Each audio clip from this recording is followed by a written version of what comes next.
on the bill this week and marking it up next week. So we're really going down a path of passing legislation that will be transformative in the lives of the American people for what it will save them and what it will save the taxpayer as well. It might be interesting to you know that in the course of this past week or so, the Congressional Budget Office reported that H.R. 3 will save taxpayers $345 billion on the Medicare Part D piece alone, and that it will, and the Office of the Actuary reported that drug negotiations and Medicare inflation rebates will save households $158 billion and private businesses $48 billion from between 2020 and 2029. So we're very, very proud of the savings that it will be for people in their individual lives, for businesses, and for the taxpayer. It's how we spend that money. Some of it will be used for reinvesting into benefits, making that Medicare a more substantial benefit. Some of it will be for innovation and research at the National Institutes of Health.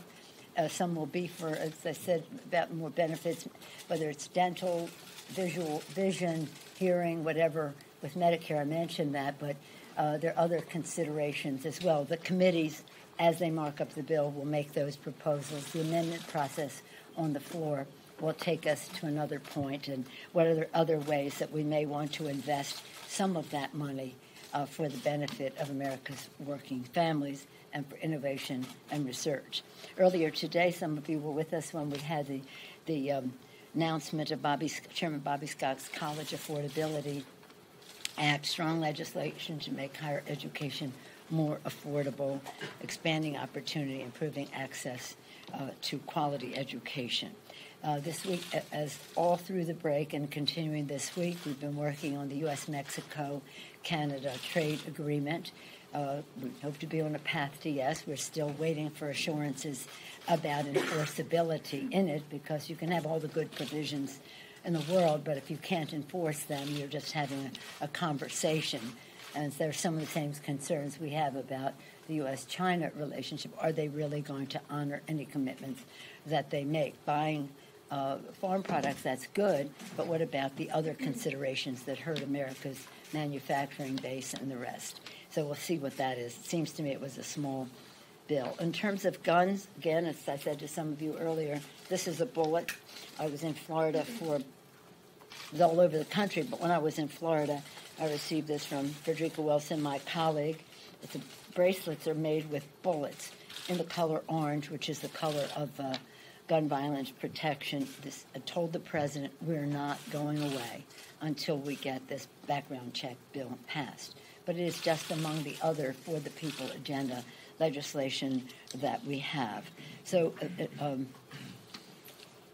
legislate, investigate. Mr. Chairman will be here shortly. He'll report on some of that. I just want to say how proud I am of him and the members of the Intelligence Committee for being here over the break, for the valuable legislation, investigations that they have done.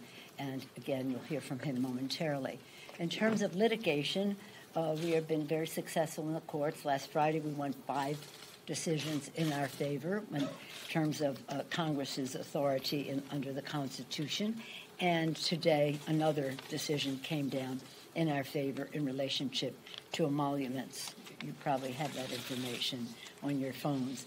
But again, another recognition that our founders had very deep suspicion about foreigners interfering in our government and, as again, in our elections. And the emoluments clause was there, put there specifically for that purpose, to protect us from any influence of foreign governments. So the fact that we would be here in an inquiry that relates to the president asking a foreign government to help the president in his reelection by granting or withholding the timing of military assistance that had been voted on by the Congress is just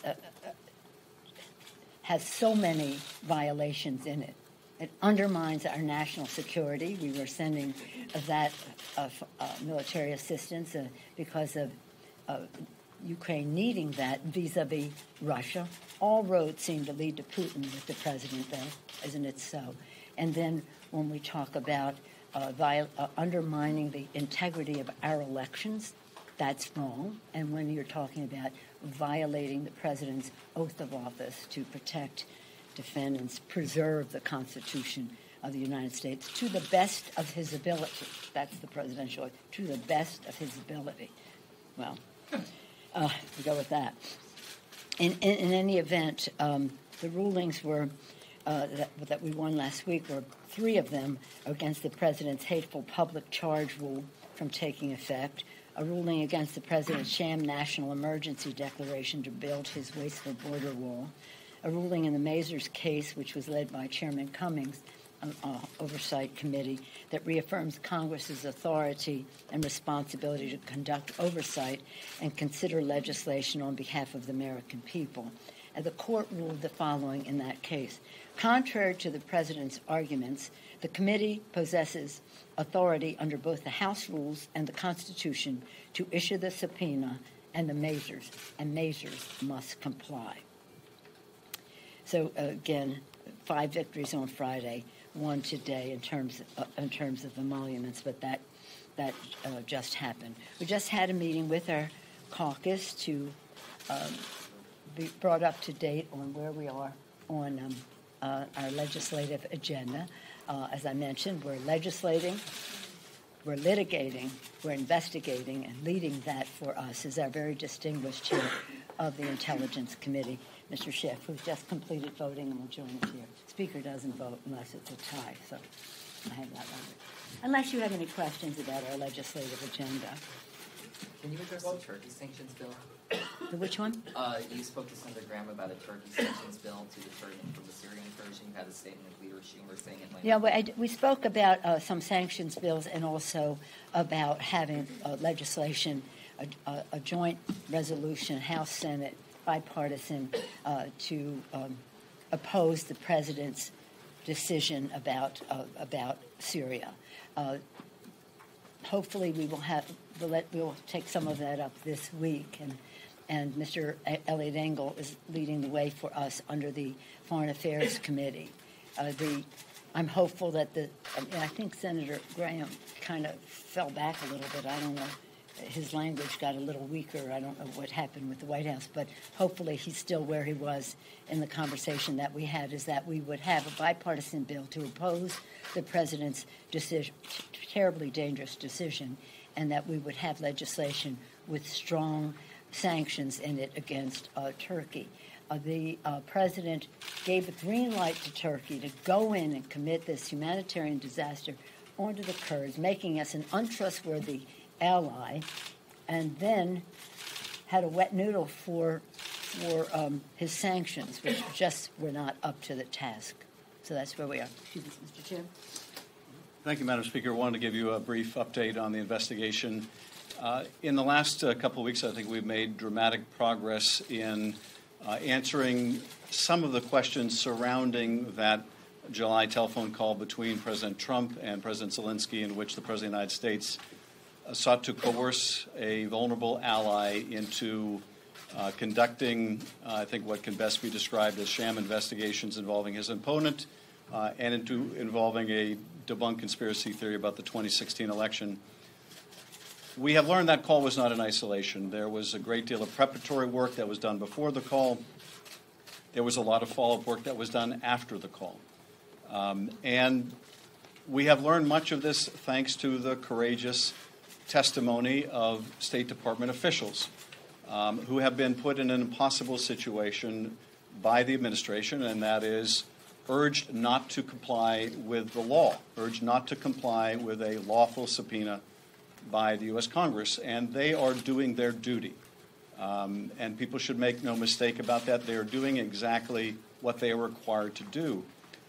And I think showing enormous courage. And I think we owe a great debt of gratitude to public servants like Ambassador Yovanovitch, who had to endure so many false smears on her character and has continued to show the courage to come forward and speak to our committees. And We are also learning a great deal on the issue of conditionality. That is the effort to condition a White House meeting that was desperately sought by the Ukraine president in order to get a commitment from that president to do these political investigations on behalf of the President of the United States. So we're learning a lot about the conditionality of that meeting, and I want to underscore just how important that meeting was for Ukraine. It is, I think, at the very top ask of most countries to have a meeting with the President of the United States, but this is most particularly true for a country that has been invaded by its neighbor, Russia, that is in the midst of still a very hot conflict that is dependent on us economically, politically, diplomatically, militarily, to show that the new president had a good relationship with the President of the United States. And so that gave enormous leverage to President Trump to coerce what he wanted from the president of Ukraine. And what is so damaging about this is at the very time the State Department is trying to urge Ukraine to follow the rule of law, you have the President of the United States urging that president to engage in political investigations. You could not have a message more contradictory to that of the State Department than that we saw in that call. So we've been bringing witnesses in at quite a furious pace. That pace is only accelerating. We've got a very busy few days and weeks ahead. But we are running into what we expected in one aspect, and that is a complete effort by the administration to stonewall. Today is long past due, the date when the State Department was subpoenaed to provide documents. The State Department has requested of those that we have contacted that instead of giving the documents to us, that they give the documents to the State Department, under the expectation, I think these witnesses had, that the State Department would turn them over to Congress. But the State Department has thus far refused.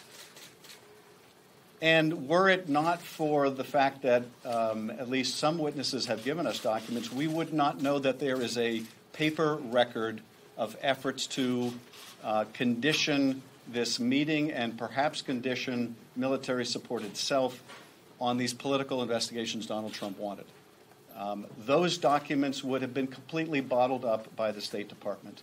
We know from the witnesses who have come forward that there are additional documents that they have provided the State Department that have not been given to Congress. And so the evidence of obstruction of Congress continues to mount. Today was the deadline for the Office of Management and Budget and the deadline for the Pentagon to provide us documents. The Secretary of Defense on Sunday stated that he would comply with the congressional subpoenas. Well, apparently his willingness to comply has now been countermanded by a higher authority. We must presume that the President of the United States has instructed the Defense Department not to comply, or has done so through the White House counsel, notwithstanding the Defense Secretary's willingness to comply with lawful process. The Office of Management and Budget had a pivotal role in the suspension of that Ukraine military assistance. They refused to provide the documents that would give evidence as to why that was being done. And so the case for obstruction of Congress continues to build. But even as that case for obstruction continues to build, we are nonetheless continuing to get good and important information from these courageous witnesses. And I'd be happy to respond to a couple of questions. I'd like to hear from the speaker as well. Why you find it important to keep this portion of the inquiry happening behind closed doors. And at what point will you bring the American people into this process? At what point will you show them your work product? Yeah. Well, that's a very important question, and I think people need to understand the fundamental difference between where we are today with the Ukraine investigation and how the Russia investigation was conducted, how the Watergate investigation and how the Clinton investigation were conducted. In each of those cases, there were either independent counsels or special prosecutors doing the investigation, doing the initial investigative work, and that was all done behind closed doors. And it was done behind closed doors for a reason by those special counsel, and that is there is a profound investigative, not only interest, but need to make sure that one witness does not have an opportunity to read another witness's testimony and either hide the truth or color the truth or know just how much they can give and how much they can conceal. I'm sure the president would like nothing better than to have witnesses have the advantage of what others are saying. But there are reasons why Special Counsel Mueller did his investigation before a grand jury and not in public sight. There are reasons why the Watergate and Clinton special counsels did their investigation in like manner. There is no special counsel investigation going on of the president's misconduct vis-a-vis Ukraine. None. Congress has to do it. And the reason there is none is because Bill Barr's Justice Department, when a referral was made to the Justice Department, said, there's nothing to see here.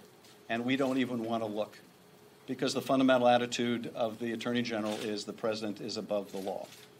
Well, the president is not above the law, but it has forced the Congress to do the initial investigative work that normally a special counsel would do.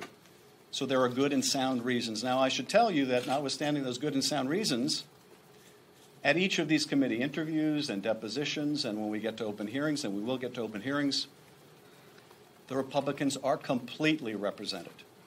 All of the members of these three committees have been invited to attend and participate and ask questions. Their staff have been invited to ask questions.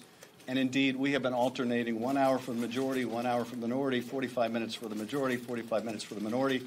They have been largely staff-conducted interviews. They've been very professionally done, although members too ask questions. And we go until the questions are exhausted.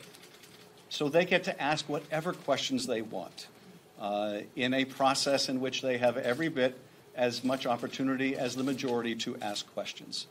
And so people need to understand, notwithstanding, I think, some of the representations to the contrary, there is full participation by the GOP in each one of these interviews and depositions, and there will be in the open hearings. Now, we do anticipate a time when we'll be releasing transcripts, and we do anticipate there'll be a time when we may call back some of these witnesses for open session, and we may call witnesses in open session that we haven't called in closed session. But we will do so giving the GOP members every opportunity to ask questions, and we will also do so, though mindful of the needs of the investigation, because, you know, we are not unconscious of the fact that people have come before our committee and lied to our committee. One has pled guilty to lying to our committee, Michael Cohen. One is in trial, charged with lying to our committee. And we want to make sure that we get to the truth. And this is the process, I think, early in an investigation that makes the most sense. Mr. Chairman, there's been some concern that the White House would invoke executive privilege to keep some of your witnesses from testifying fully. I know you don't want to go into the content of what people are telling you, but can you say if all of the witnesses who've come before you thus far have been fully cooperative? Are they able to answer every question and not being prohibited from doing so once you get them in the room? They have been fully cooperative. They understand their legal obligations. They have often sought guidance from the White House. Are you invoking a privilege? Where is the DOJ opinion, which usually accompanies the invocation of a privilege, setting out specifically what questions you believe would call for the elicitation of privileged information? The White House doesn't want to do it, and they haven't done it. So they've really given no specific guidance to these witnesses. And, you know, part of this, I think, is designed to try to intimidate these witnesses and say, we're not going to tell you what may be privileged. We want you to take the risk. It's a way of trying to chill them from cooperating. Now, it's not working, but I think that's the goal. And, you know, we have seen a White House counsel take the unprecedented position that not only is a direct conversation with the president privileged, but even a conversation with Donald Trump when he wasn't president is privileged, according to this White House counsel. Even a conversation with someone who never worked for the president is privileged, or could be, according to White House counsel. Even a conversation in which two people, neither of them are the president, may be privileged.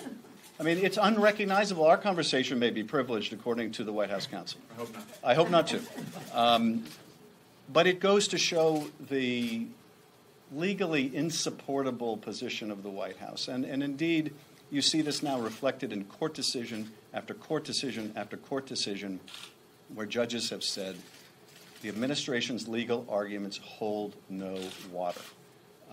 But what they are succeeding in doing is building a case involving obstruction of Congress. The White House says it's not cooperating in part because there hasn't been a vote to formalize this impeachment inquiry. Why not hold the vote and call the White House bluff? I'll let the Speaker respond to that, but I think the Constitution is very clear. The House will have the sole power of impeachment, and there is no court that's going to find otherwise. And I think the Republicans know it, but they don't want to discuss the president's conduct. They would much rather discuss process because they can't defend the president's conduct. And every time they're asked, you see just how difficult, how indeed impossible it is to justify the unjustifiable. As the distinguished chairman said, there's no requirement that we have a vote.